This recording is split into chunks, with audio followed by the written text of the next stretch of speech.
Findings from the Consumer Report study. They tested 88 samples of locally purchased apple and grape juices from stores in New York, New Jersey, and Connecticut, and found that 10% of them had arsenic levels exceeding that of the federal drinking water standards. This was inorganic arsenic, which is the one that can hurt us in massive levels, not in tiny, barely detectable levels. So the question I have to my panel, I'm going to start with Dr. Avashi.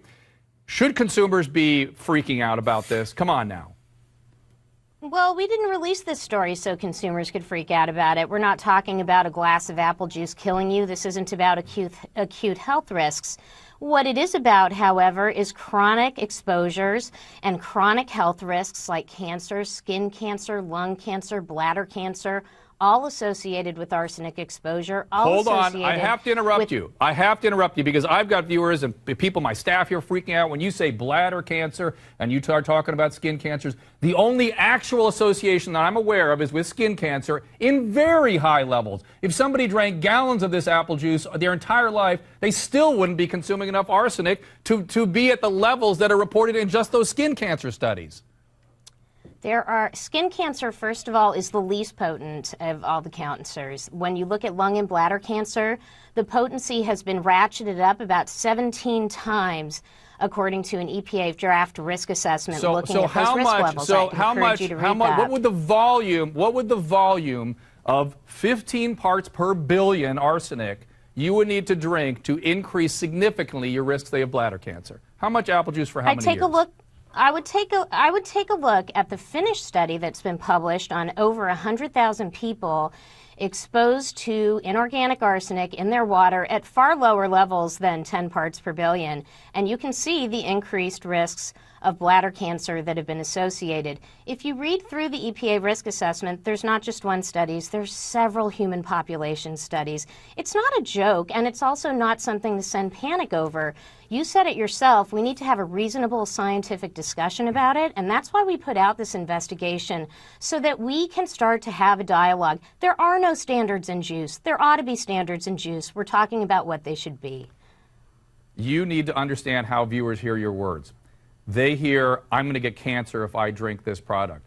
The fact is, there's no causational link that is certain between any amount of arsenic and cancer that I'm aware of. There's a link with vascular disease, massive doses of arsenic and vascular disease. There's concerns about arsenic and cancer over long periods of time.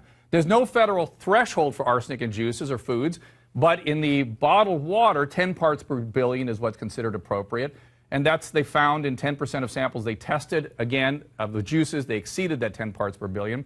The Juice Products Association put out a statement today defending those levels, saying, quote, juice is safe for all consumers, all ages. FDA has established a level of concern for inorganic arsenic in apple juice at 23 parts per billion. Now, none of the juice samples tested by Consumer Reports in apple exceeded the 23 parts per billion level for concern in inorganic arsenic. Although, Gail, I want to tell you that in a recent LA Times article, the grape juice was found to have a range of 5.9 to 24.7 parts per billion.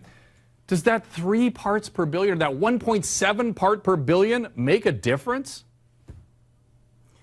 You know, it doesn't, because the number that was reported was for total arsenic. The 23 parts per billion is for inorganic arsenic. Juice contains both organic and inorganic arsenic, and if you go back to the Consumer Reports webpage, they didn't include this information in the article, but if you go back to their webpage, you find that all of the samples tested test below the 23 part per billion safety standard.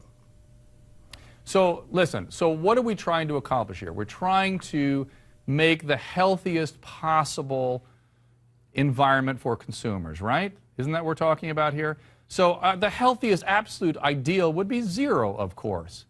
But what I'm trying to get out there for my viewers is that they need to give their kids their juices and go to bed tonight and not worry about this. We are talking about something theoretical, that something is of concern to public health officials, that we need to do better with, but that we shouldn't be reporting on this even, in my opinion. Consumer Reports also released a recommendation for parents on how much juice children should have, okay? So there are some healthy standards out there. Let's actually talk about what those are. They found that infants under 6 months should have no juice. Children 6 months to 6 years, 4 to 6 ounces a day. And older children, 8 to 12 ounces per day. Dr. Batia, are those recommendations reasonable?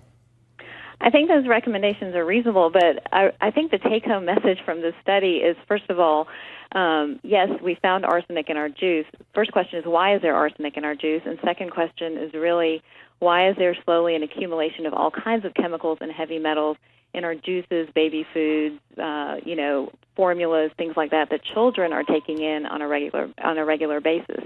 So I agree that I don't want parents to panic. There's no reason to panic over this, but I do have severe concerns. There are a host of pediatric conditions that we don't have an explanation for. And as we try to evaluate the environmental burden, a lot of research is pointing towards that environmental burden as being the cause. So, yes, don't panic, but I think the take-home message is we need to be aware of what's going on environmentally. We need to be aware of what we're putting in our children and exposing our children to. And it's the sum of their toxic burden that I think is leading to problems rather than maybe a little bit here and a little bit there, but we need to be aware of what all of that is. The World Health Organization back in April... But here's the problem. Yes. The problem. What the people viewing the show hear is there's poisons in my children's food. That's what they hear.